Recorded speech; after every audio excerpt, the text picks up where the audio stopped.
再掰一点吧，掰一点过来。一会儿呢，他脑袋从那个探出来，他在看着你，然后你也发现他了，抬头感觉是吧？你感觉，然后你抬头看他一眼，你不搭理他。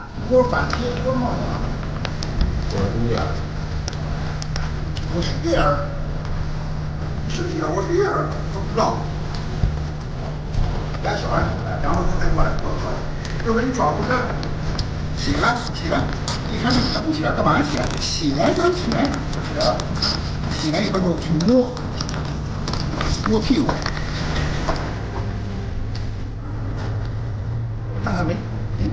干嘛？摸一下。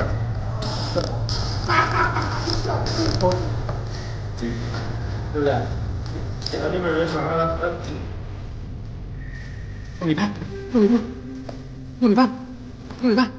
用尾巴，你笑，用尾巴。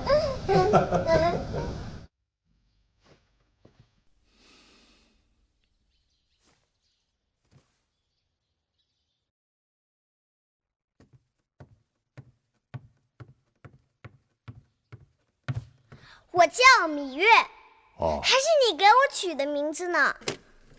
哦，是你呀，寡人知道了。小霸星，没想到你都长得这么大了。我也想不到啊。你想不到什么？我原来以为你是一只大老虎。寡人怎么会是老虎呢？重头戏一：怀孕生子。今天还要一起生孩子。王后，好紧张啊！来，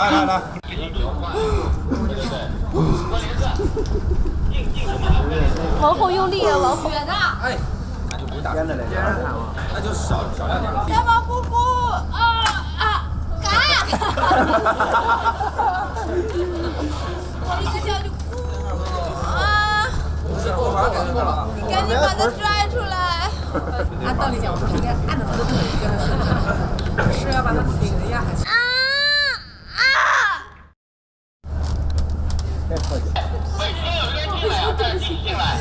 不是他那眼睛太真了，他扎着我的腿子了。一背开始你就进来啊！生孩子那场，你那场，他要我青筋爆出，我倒了3口气。真的，我看了。一输他就不存在这个，他就顺畅。所以说这两个就肯定是他们的命运是不一样的。我刚才生孩子生的很简单，也很顺畅。哎呀，矫正2下就生完了。先出头还是先出脚呀？头顺才是头，这我知道，这我知道。来呗，来，快进。大清早的生什么孩子？等会儿。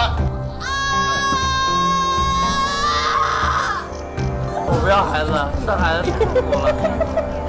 真的，以前生小孩小，就一直叫，其实根本不知道，就一起叫，没有天旋地转的那种，没有，根本。啊，赶紧的，睡觉那个上面有东西来了。好。所以我们特别想演的更那个，对吧？让广大妇女不要那么听下去。专家还是破的，专家主任。坏了。早就坏了。就放到旁边，不敢拿衣服。坏了我才敢拿出来戴。放到旁边，不敢拿衣服。看我们是多么勤俭节约的一个家庭，是吧？你也是。我没当你的官。152行吗？这个样子还有好几次，很大人。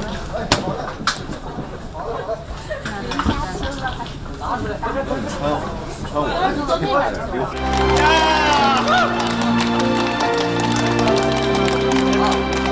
来相比。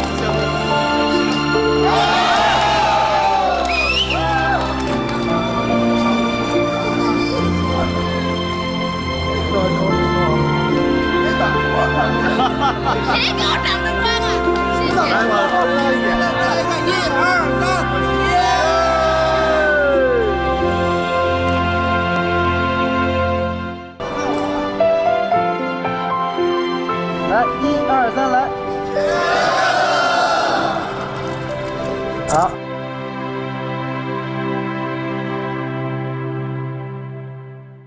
对自己要求严格的孙俪，每一个镜头都追求完美。为了演好芈月，孙俪克服了重重难题。难题一：思儿心切。在《芈月传》拍摄期间，恰逢孙俪的女儿小花妹妹的哺乳期，但是她却因在片场拍摄，与一双儿女聚少离多。但是作为一个母亲，真是在哪儿也放心不下自己的孩子。我们确实是前40集，我们姐妹情深得很。那我就看前40集好了。她真的是有很大的转变的，在后期。但是后来慢慢的，这两个最后渐行渐远。刘涛原来都是在我们的剧中过去都是善良的，或者是正面的那种东西。我就是希望他们拍出一个有变化的人物来。他原来跟孙俪演的芈月两小无猜的那种情感。芈月他们走进了刘道的面前。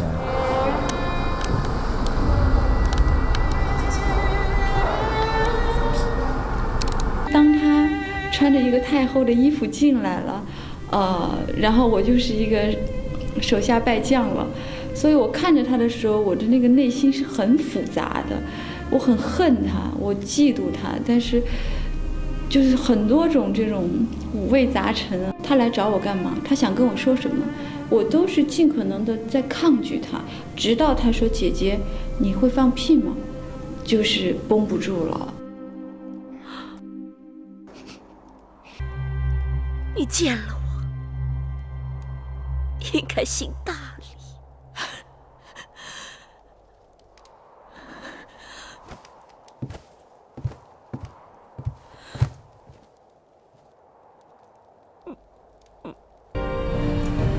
难道你能让时光倒流，能让大王与我情义如初，能让大儿起死回生，能把江山社稷重交于我手中？其实就是人越不自信的时候，越想给自己提把气，但其实那个时候他内心早就已经崩溃了。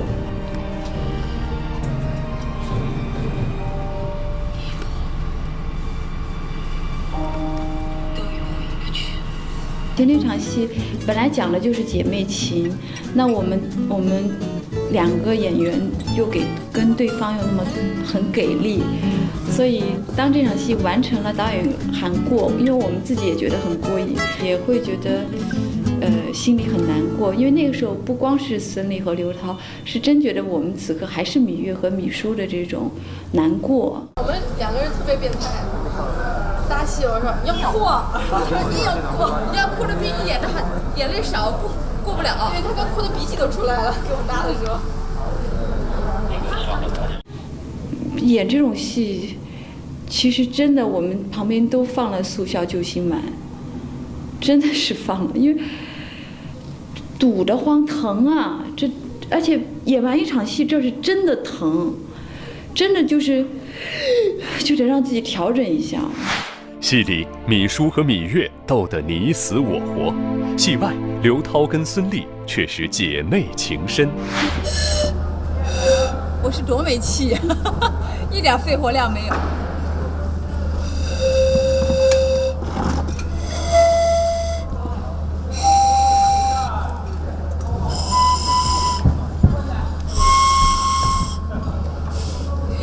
这一群丧气。那然后呢？一看我就神经病。嘴巴这样扣。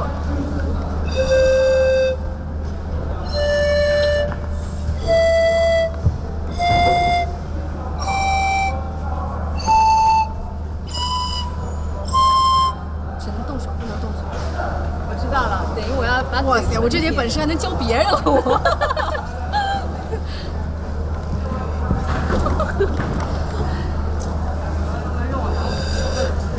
没气。你能吹首歌出来吗？等一下，我想想。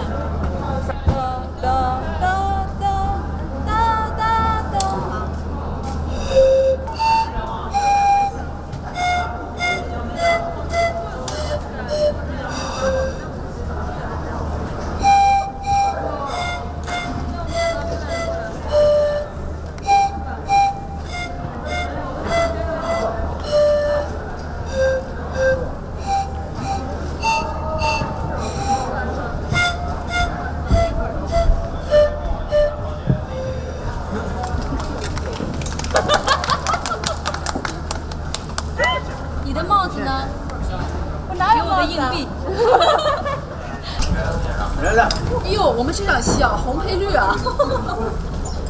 你是一朵花，我是没见过草版花蜜。来，马儿。我的脸有火了，我当然开心。我真的不知道我怎么过来的。太嗨了，你太嗨了！他们等我。对，赶紧过去。他想跟我喝一杯，你就喝一口呀。不行。一口呀！不行。哎，我们俩最后一场戏了。不行。改天吧，改天好。戏里米叔之母子情，在生活中，刘涛已为人母，她一双儿女真是羡煞旁人。剧中刘涛饰演的米叔也有大量的母子对戏。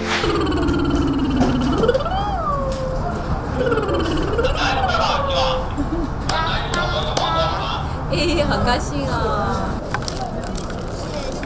谢谢。以后啊，常来，别拘着。不止和小朋友有大量的对手戏，他在剧中还捡了一个大儿子。没错，这位在《芈月传》中饰演米叔儿子的，就是宋丹丹的儿子巴图。在戏外，刘涛跟宋丹丹的关系就非常亲密，刘涛也是宋丹丹唯一承认的徒弟。有这层关系，刘涛跟巴图的对戏一定会有相当的默契。我告诉你吧，谁也不行。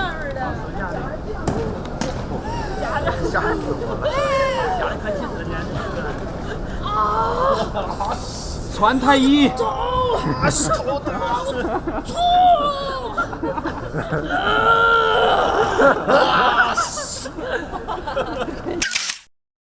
站下马克，站下马克位置。小妖，你迷了心窍。整个，娘一定给你找一个。等下。哎呀妈呀，母后你省省吧！哎呀妈，我头啊！戏里的米叔多的是爱恨纠葛，少的是轻松快乐。但是戏外的刘涛却在片场给了大家不少的欢笑。戏外刘涛之笑场涛，在片场真是哪里有刘涛，哪里就有欢笑。爱笑的他，真是一笑就停不下来。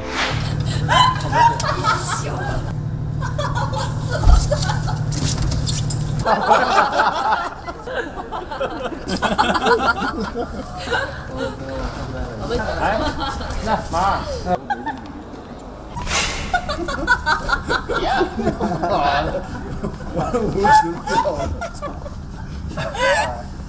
好的，好了，你们不是孩子动的是你在动。来，好，来开机，来开机。小孩那个，对。再来一次吧。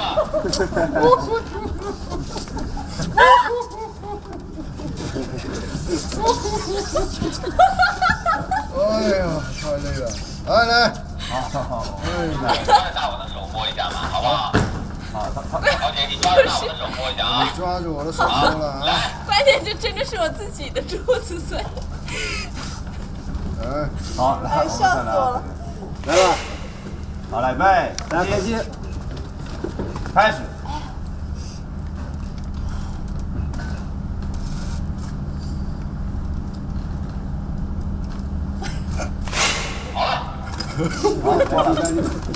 哎呦，这快笑出眼泪来了。戏外刘涛之吃货涛，在片场休息的时候，大家都在干什么呢？有的在背词儿，有的在绣针线，有的在跟宠物玩，但刘涛就一直在吃。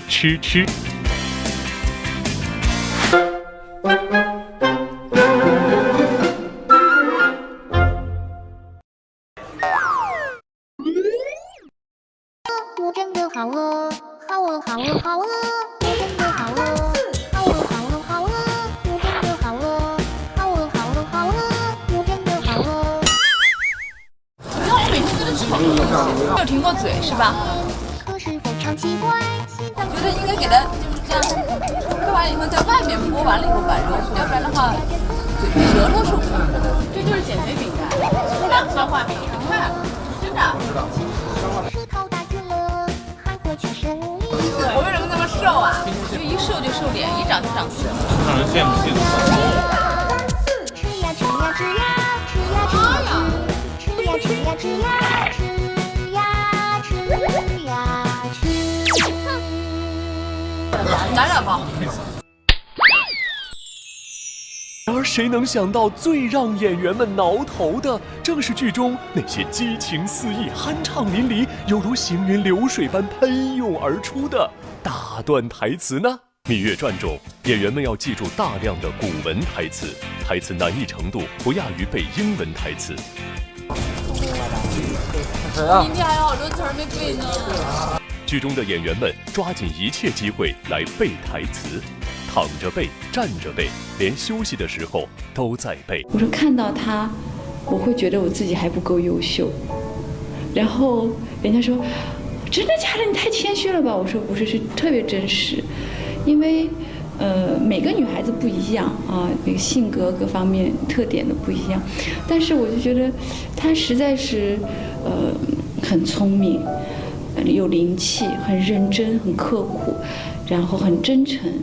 就是她让我看到了女孩子身上很多很美好的。你手受伤了。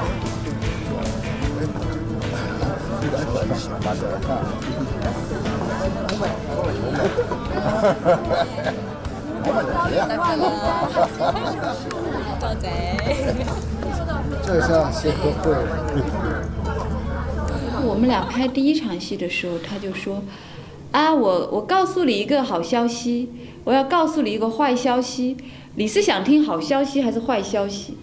然后我说：“那还是好消息吧。”他说：“好消息呢，你就是可以跟我多学一点广东话；坏消息呢，就是我只能用广东话。”在这部剧中，受到台词困扰的还不止方中信一人，小演员石月安心。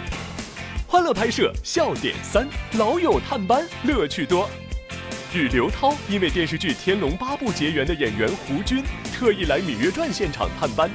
于是我们就看到了芈姝把乔峰介绍给秦王的爆笑场面，还真是凌乱的不要的。这我绯闻女友啊，是吗？当然你照顾好了她啊，一定要照顾好绯闻女友。瘦了你，给这个。哟，那真是还至于带点啊？带点这哪？主要是我不吃这个东西，搁着也搁着。你老婆拿的？去几天，人家给我的。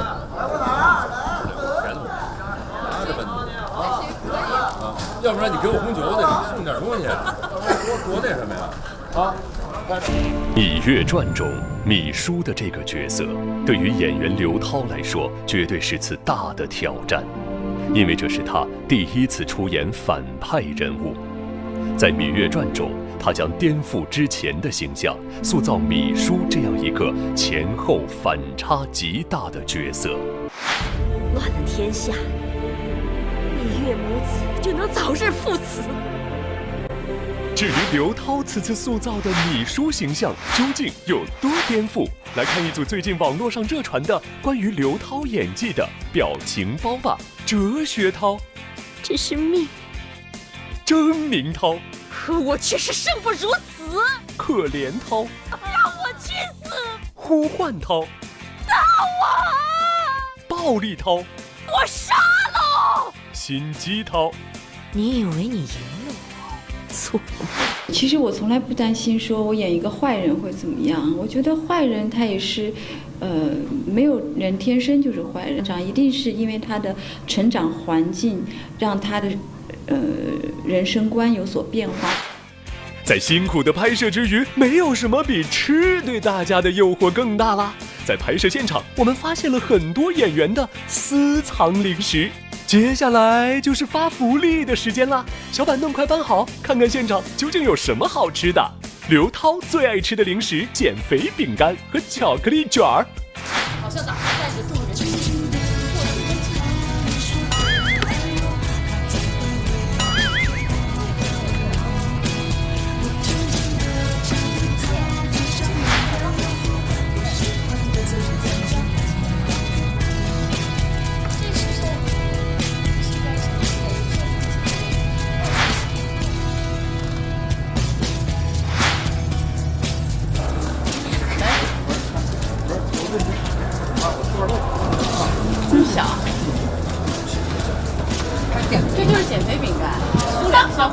看，吃着。我知道。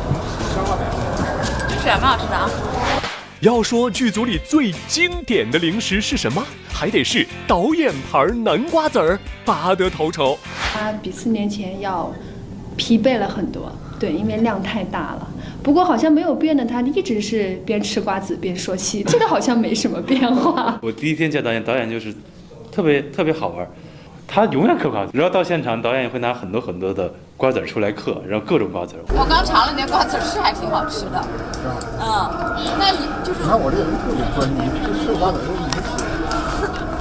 而且我觉得应该给他就是这样，嗑完以后在外面剥完了以后把肉，要不然的话，舌头受伤。拍戏凉拌之4，花式合影。要说在21世纪有一项技能你必须掌握，那就是神技能自拍。不学会一手好自拍，你可怎么在朋友圈发呀？我脸好大。我帮你拍啊。我手太短了，别这样比较有感觉。哎，不行。应该让我们拍的，因为我们拍戏到现在从来没有自拍过。对，可以拉近一点。是的。那吃的是棒棒糖。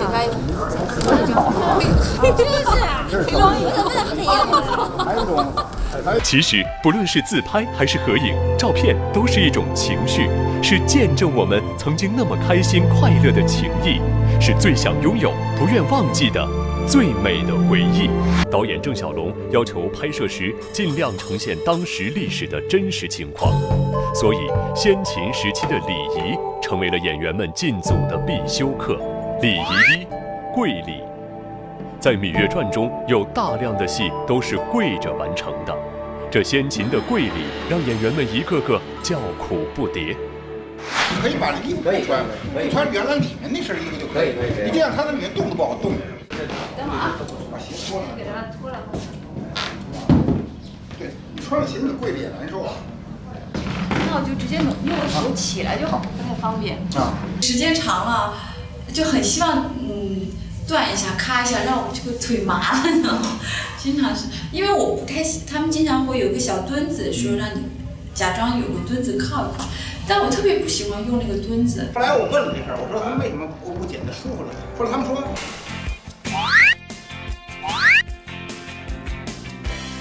礼仪2，婚礼。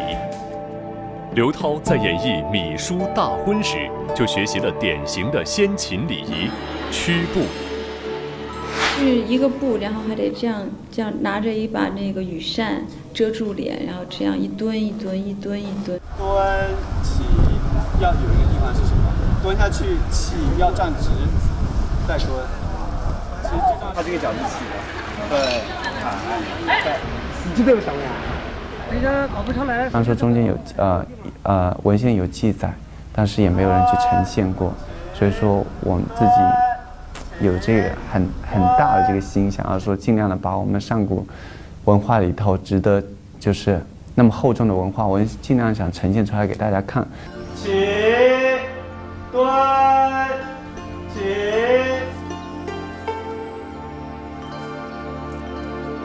来，把另外那茶杯带货口的拿来。王后怎么不喝呀？你看这茶，细秀如眉，状似兰花。然后拿起我是故意不加，所以就是好茶要拿去。芈月当心啊！这可是先王后最喜欢的一对茶碗，只剩下你们一个人。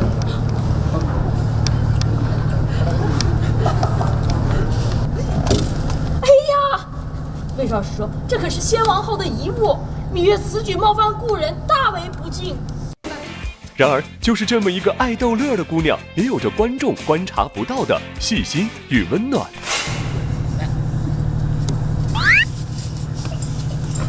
就把这交给我。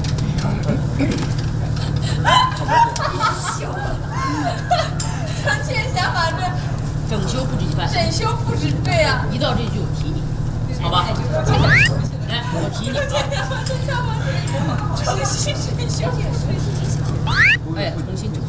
来预备。还是老点。老点，我臣妾想把这不是姜黄炼酒无人居，臣妾想重新修整布置。重新修整布置。来预备。这个大机器对付。把它拼一下，重新修整布置。来预备，开机。开始。大王，两位卫士姐姐对臣妾诉说了他们对先王后的思念之情，臣妾想让大王恩准，把这交房给。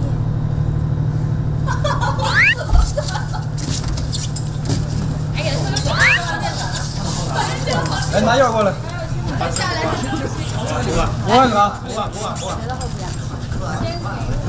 来吧。不是，我跟你说没有关系，是我自己晕的。没事，我提你啊。你不用提，我告诉你，自己再睡一下啊。向臣妾诉说了他们对先王后的思念之情，臣妾想请大王恩。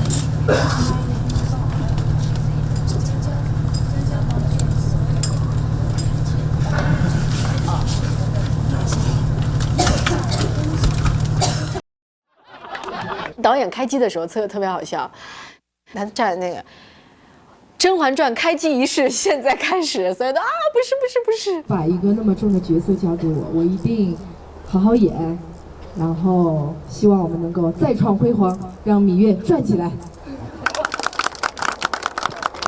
放这个船，3、4、5。因为本身丽丽她就是以跳舞出身嘛，所以这个跳舞对她来说不是难事儿。但是拍那个少司命5的那一天，其实前2天得了肠胃炎，正好那2天又要那个拍这个少司命5，因为一直要排练，她实在是没那个体力。可以稍微带紧一点。这样子，那你也改。我觉得昨天与今天不一样。那就带点那个上身。他一个动作你可以做。我晕的话，直接转完。我真奇了怪了，我说我在拍甄嬛的时候，我拍那个惊鸿那场，我是脖子落枕，就动不了，你知道，脖子一直这样动不了，然后我拍那个舞的时候，我就上吐下泻。白羊最后一天不是金牛第一天。你是什么星座？天平。跟我儿子不一个星座。这场是大戏，群众演员和全部的这个剧组人员都在。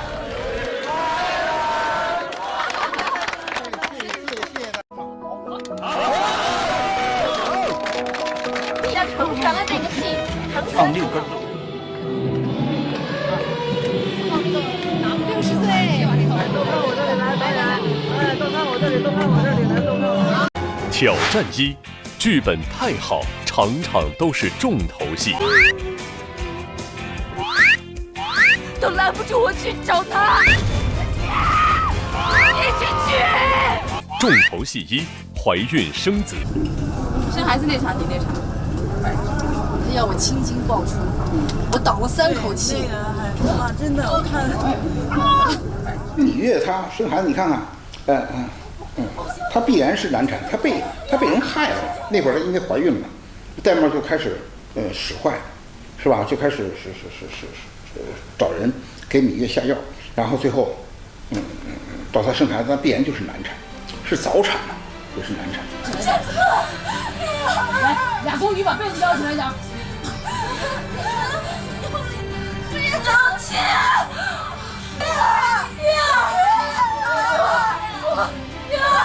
芈月，你这个小丫头，你给寡人听好了，你不能死，寡人还要你陪我看大秦一统天下。我刚才生孩子生得很简单，也很顺畅。哎呀呀呀，矫正2下就生完了。先出。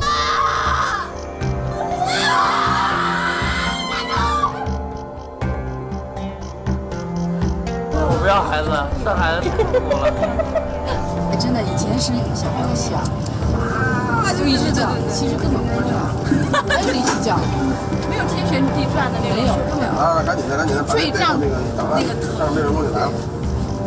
好。所以我们特别想演的跟那个，对吧？让广大妇女不要那么轻下去。在《芈月传》中，哭戏基本上场场都有，拍哭戏也就成了演员的家常便饭。小冉性命攸关，我要去救小冉，去救姐姐，姐姐会等我的。有的甚至哭到不能自拔。月儿哭不得，你已经是太后了。太后哭不得，但月儿尚可哭。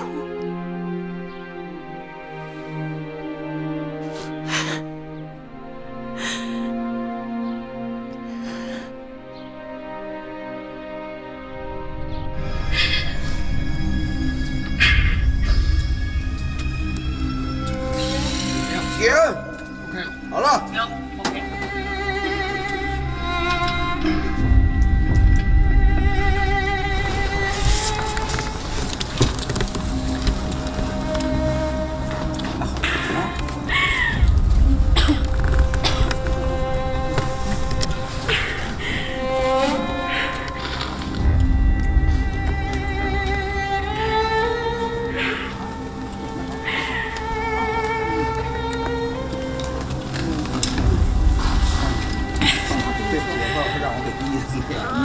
我告诉你，芈月这个人物就因为你活了，你知道吗？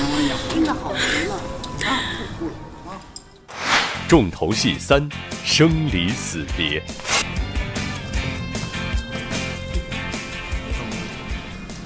蹲不下来。你先不管那，你不管那刀，然后我就放在他手里。头绳。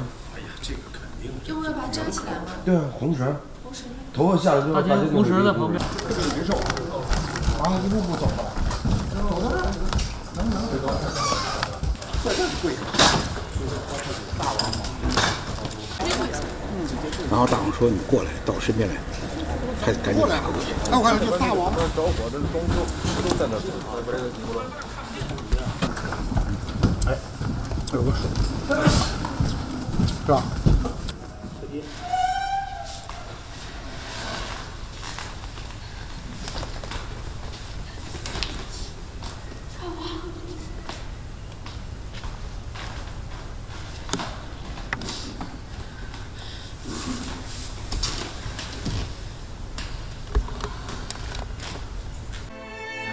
哇，大王是芈月的夫君。说你演得挺好了，我已经忍不住了，因为太好了，他演的。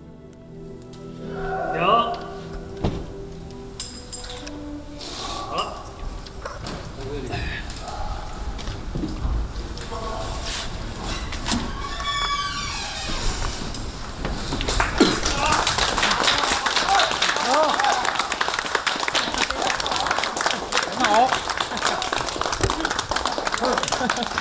你看所有人都眼睛红了，你看所有人眼睛都红，你看看后面人，现在眼睛都红了，一个个。真的太棒了，太棒了！那终于第一次听到导演说 perfect 英语，武汉了。心脏在这边。对，你看我现在在这儿，你要转换村里。你要给他拔了，他就往下走。他本来活着，你拔人不拔没事。那不能拔，不能助他一臂之力。对啊，你是要弄死他，你得看他还活着呢。就一曲往死那场戏，对，导演专门跑到房车上来问我，他说：“你想好这场戏怎么演了吗？”我说：“天生玄鸟那场戏我想好了。”我说：“但是一曲王那场戏我没想好。”他就这么子的，对吧？你也看看，行吧？应该都大声，大声的。预备，开始。来，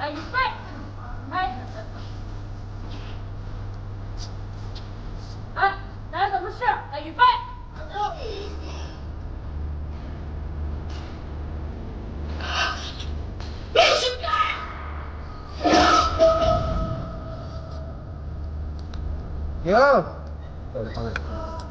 再来一次家庭，不要打了，不要再打了。现在都别搞笑。第一遍演的时候，那台词上写的就是“不要打了，不要打了”。我当时看的时候，我就在剧本上标注，我说这个“不要打了”，除了跟义曲王说，是不是到最后，当芈月控制不住的时候，他会不会跟就我的那些将士说，就不要打了，因为他还是会心痛嘛，我觉得。然后导演说不，他只是跟义曲王说。后来导演说。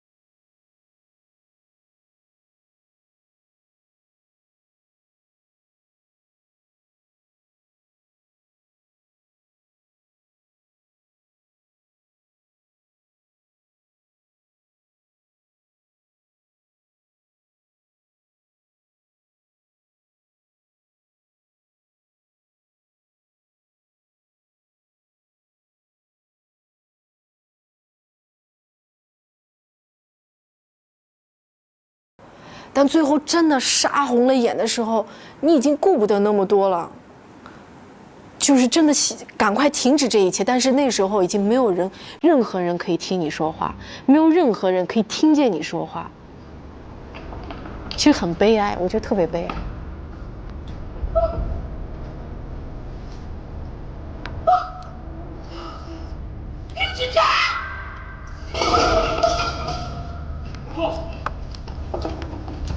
行，perfect， 太漂亮了 ，perfect， 把两个一接啊，好，非常好。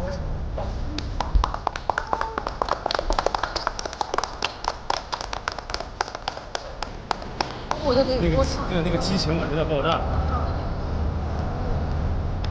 这个所有的细胞都已经炸了。人全顶着。我演完以后，我觉得我应该休息2天。我跟导演说，我说因为是拍电视剧，就你演完一场戏，你觉得演得很累很辛苦，我正想跟导演讲，我说我休息2天。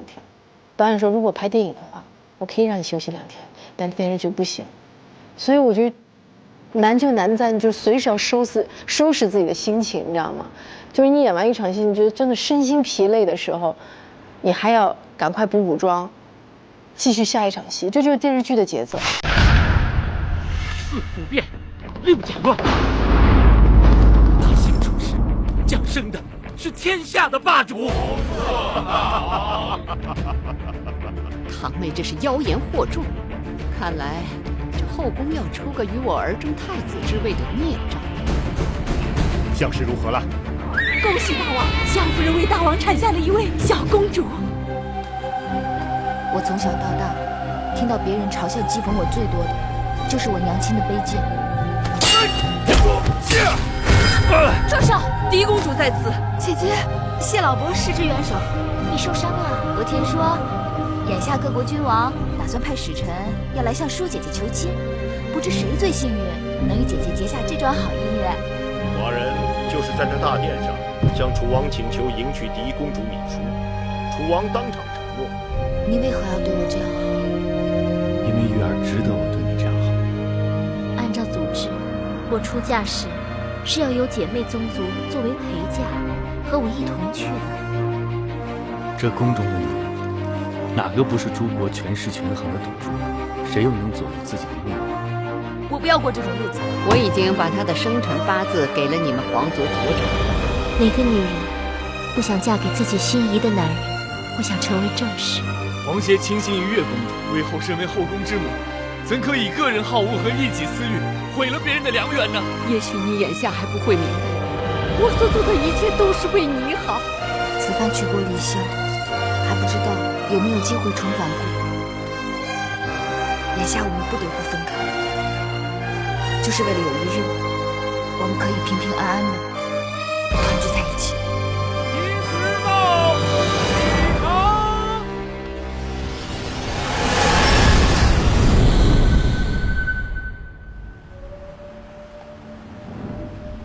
秦国立国1000年，我的王后必是一个贤惠的王后。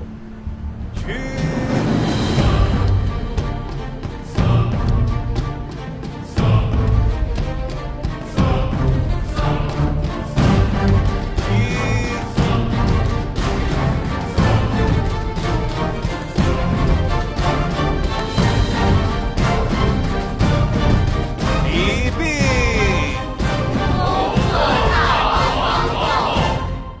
淡漠色相，秦国的后宫一直都很清静，望舒儿能给寡人一个和睦的后宫。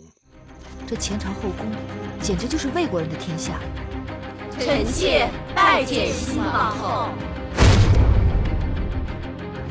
倘若魏氏姐妹真能掐起尾巴做人，我也会放她一马。何况好茶要配好茶具才对。你只是个应试陪嫁，怎么如此这般放肆？魏夫人是要与我论名分吗？大王，难道打算废后废太子？魏后让大王赐婚的可是英公，不是什么越公。皇血拒婚，他跑了。魏后，不可以放过那个贱人。你是否害过人？你心里最清楚。你来这里干什么？求大王亲事，保后宫母子平安。母后一贯宅心仁厚。他宅心仁厚，也是可惜他没有害了你孩儿的性命。自己的命生下来就已经被别人决定了。执子之手，与子偕老。人家救了我们的性命，应该也是一个有仁有义的男人。你自小只喜欢芈月一人，他若从此不再出现了，你是不是就可以去喜欢别人了？孩儿们，今年冬天的9根肉。就全靠这趟了，去吧！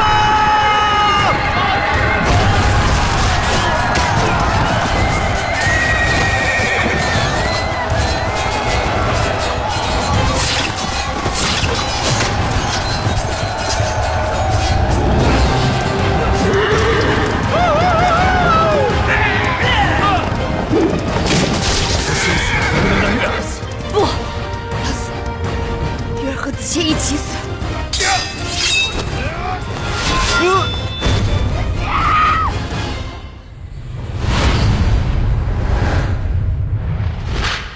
你们杀了我的子熙，那是我的命。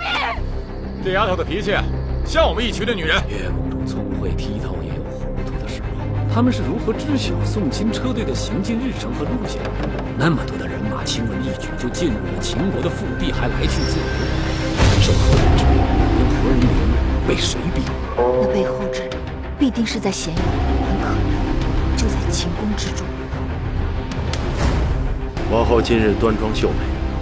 大王，作为应试，万事皆是分内之事，可唯独不服是大王。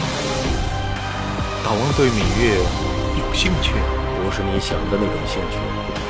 敢问芈月，如今的天下是什么样的天下？大争之事，人人皆有争心，不争。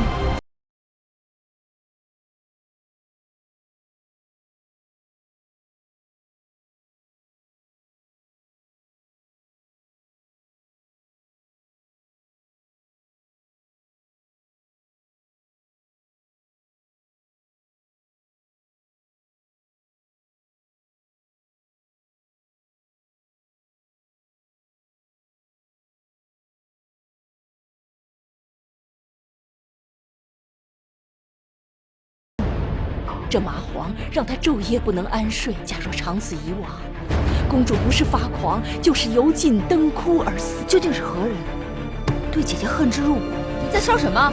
来人，抓住他！恕姐姐待我情义深重，我至今无意回报。更何况我若是能细心查出真凶，也可以为子歇伸冤报仇。我大秦以法立信，刑上大夫，寡人帮不了你。给我拿下，带走。如今呢，是魏夫人奉旨主持后宫。魏夫人让女下令捆了小冉，说小冉违反宫规，要施宫刑。你有己无人，根本不顾王后有孕在身又被禁足的辛苦和烦恼。你芈月一向足智多谋，就算没别人帮忙，你也能过了这个坎。姐身受之苦，小冉性命攸关，我要去救小冉，去救姐姐。子谦会等我的。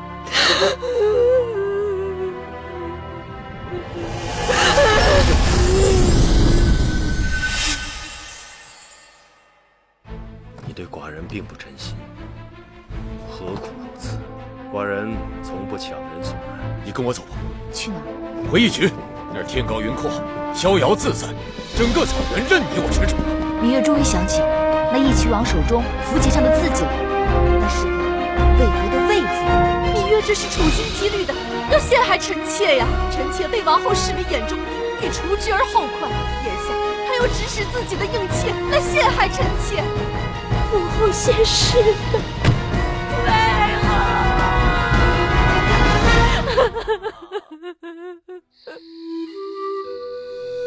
大王看中心思聪颖，胜过脸蛋俊俏，后宫中像芈月那样的女子，凤毛麟角。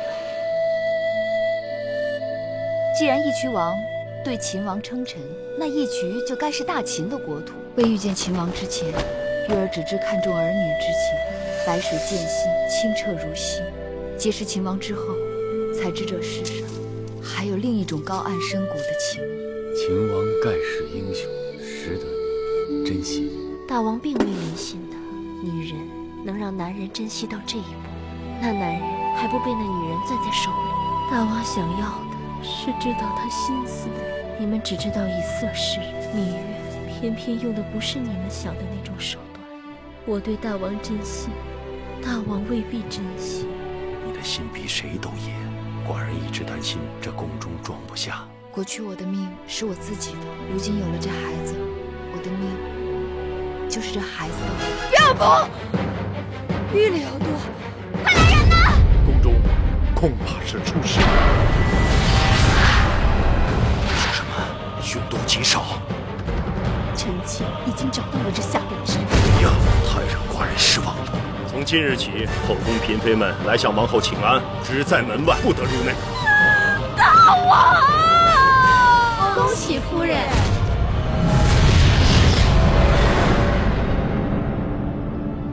大王对你的专宠都快赶上王后了，这让有些人看在眼里，心头早已滴血。儿时我常到父王的大殿里去玩，父王要是批奏章批累了，他就会背着我在大殿里转悠。来吧，小老虎，寡人陪你做回大老虎。来吧。我想让他们都变成疯狗，你咬我，我咬你。并非姐姐不愿出手，我是怕抓不着狐狸，惹了一身的骚气。大王，立嗣之事，臣以为宜早不宜迟。大王，立太子没有早晚，只有时机好坏而已。这个张仪竟然坏了姐姐大事。大王的眼睛无处不在，只是他情愿看到还是不情愿看到？姐姐，我的孩儿就托付给你了。魏延苟延残喘，王八子，能给我一条活？好一个芈八子！大王迎娶的处女中，唯有你是最无安分的。夫人的话令芈月战战兢兢。寡人这些年来在秦国的属地，统一文字，统一度量衡，这是寡人的志向。你可愿意陪寡人完成这个抱负？何时我交房殿如此不堪，竟也要受他人施舍？大王若不计较，芈月自然不会计较。谢夫人宽厚慈悲。今夜就由景氏去成灵地侍候大王。那今晚老婆再背月而回。用人不疑，疑人不用。既是如此，我张仪无可辩驳，微臣告辞。是君臣之间必以信，是夫妻之间必以诚。眼下寡人到底是疑心太重，还是真的无人可信？今天就不说宫里的事，说说你的子歇。寡人让母监把坟迁到这儿来，也好方便你时时祭拜。公子歇他没死，就在咸阳。月儿就是子歇的性命。世间再没有以往的芈月了，她有了身孕，怀上了大王的孩子。不可能，她不可能做这种事情。你是一个要做娘亲的人，你顾及的孩子，就顾不了自己，又如何顾及他人？子歇不是他人，他是我的前生前世，他是我的另外半条命。子歇，月儿，我在宫中种种，都是因为我以为子歇不在了。我都知道子歇孩子刀山剑树，都拦不住我去找他。芈月今日出宫，定是与皇歇私会。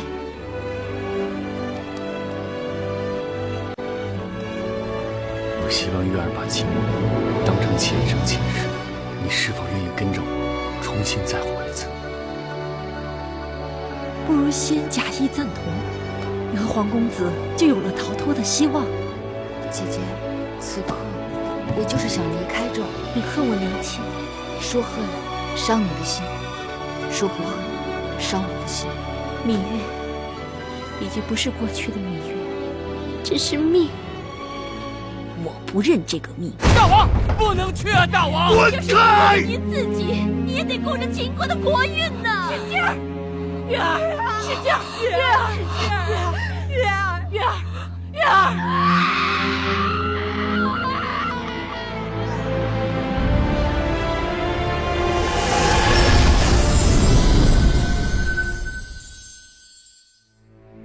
听说大王给芈月的孩儿起了个名字，给那孩子取名叫季，蜀季同路，荷麻疏脉，五谷丰登。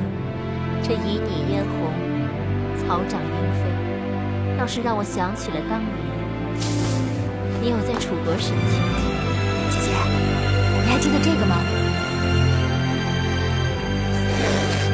毕竟是梦，你我都回不去。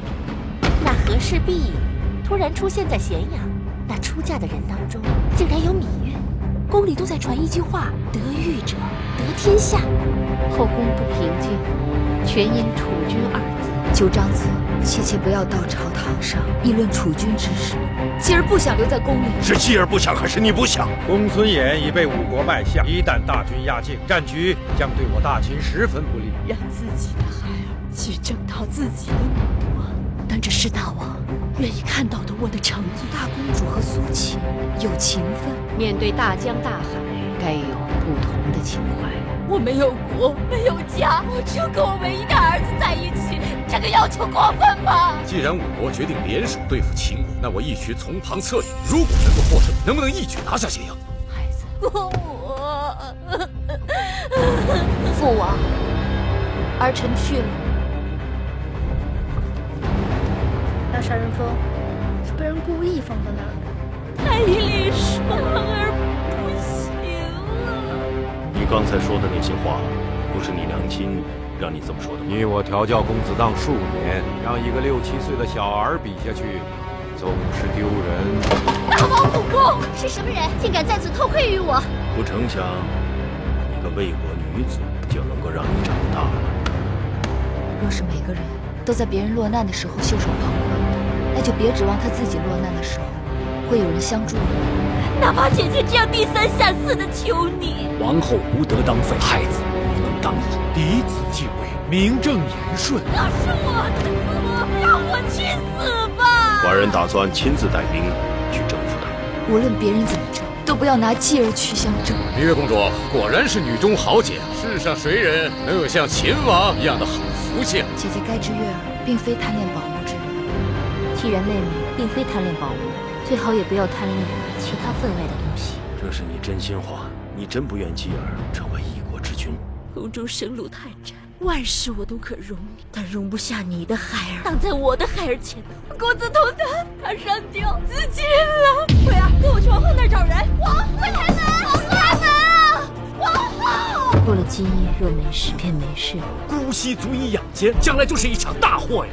这蛊虽小，可神通广大，它能让人生不如死。我从来就不理他争，他为何要这么对我？争不光靠手腕，还得敢害人。这大争真是不争之人必有心人之毒，你信不过寡人。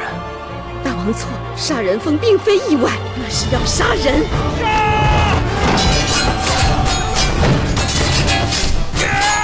快把他给我杀了！抱恙，后宫所有人等，未得传召，均不得进入城里殿。分封在外的公主日夜兼程往回赶，这腿脚快的马上就要进咸阳城了。今日才倒下，是谁提前把大王病重的风声散出去？我是身不由己，身不由己，可我却是生不如死。大王宣弥八子觐见。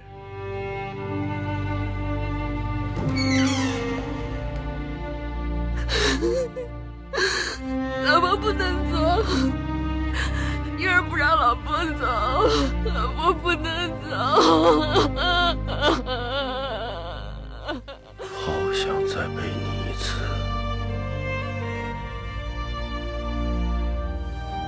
太子大，自天生德，孰达机务，继位为王。夫君的玉佩，爷儿将永生相随。你想死，我却不能让你如愿了。大王一马当先，我等无所畏惧。好，谁敢杀我？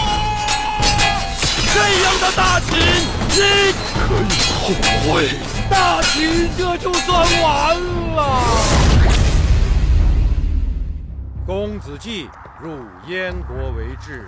前一刻还和晋文公重耳相遇，后一刻就能臣服于一顿饱食，一件暖衣。继儿是秦国派往燕国的质子，出逃到燕国之外的任何地方都是杀身之罪。你与那秦国质子有何过节？一定要置他们于死地？苏秦离开秦国，义后为何要责怪于闵夫人？难道当年不是他在中间作梗？既然你如此有骨气，为何对我的施舍受之不去？质子行凶违法，也可获罪可杀。秦国虽大，却无我们母子立足之地。不应该为了他一个人去送命。她不是别人，她是我喜欢的女人。大王，玉儿羞愧，玉儿有负你的期望中托。不就是去趟齐国，我陪你。你犯不上为了我与整个秦国为了你，我死而无憾。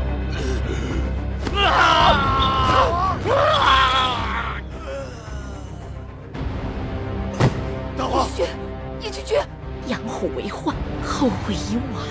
但对夫人来说，一口就够了。你父王已经与我天人永隔，你却要我做抉择。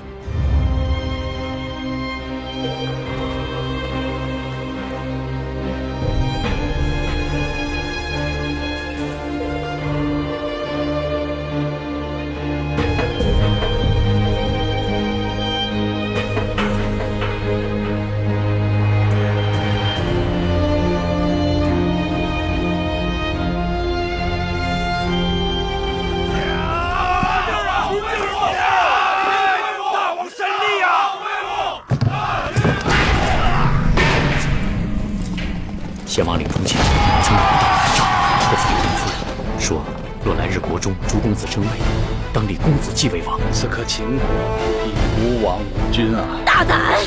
爷儿他有喜了。这继位之事，自当慎重而为。你们打算用他来争储位？我们要用他替你换来社稷天下。你这是谋反叛逆！谁在叛逆？谁在谋反？小冉觉得，姐姐这个又如何？我要让月公主的儿子，我的继子当上秦王。奏会后回宫。你以为你赢了？错了。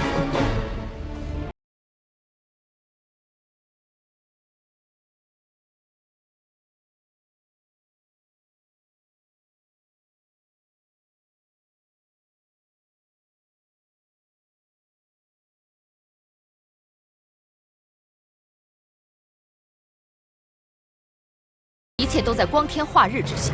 自古以来，两国联盟最好不过联姻。我肯放你走，也是因为你的确是个祸害。宫中的明白人不多，魏姐姐却是其中的一个。你们老令尹和屈夫子责怪你贪恋秦国山水，扶太子登基。我后光明正大，那为何要与那义渠君？和义渠君如何？苟且吗？大秦的江山是秦人和义渠人一同打下的。有一日，秦国再也不分什么老秦人、新权贵，所有生活在我王旗底下的都是秦人。好，君子一怒。有一件大事要告诉诸位卿大夫，朕有喜了。养兵千日，用兵一时，退后对你们的恩惠要在今日报效。黑马驹子，那些义渠人的眼里根本就没有我大秦法度。护卫！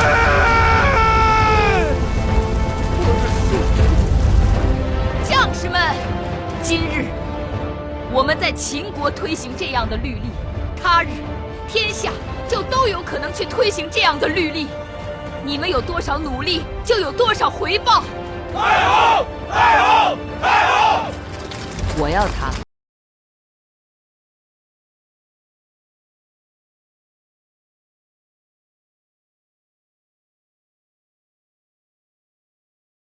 打下来的。你不再是我心里的玉儿，你只是大秦的太后。你跟皇爷之间有情有义，你哪里割舍得下他呀？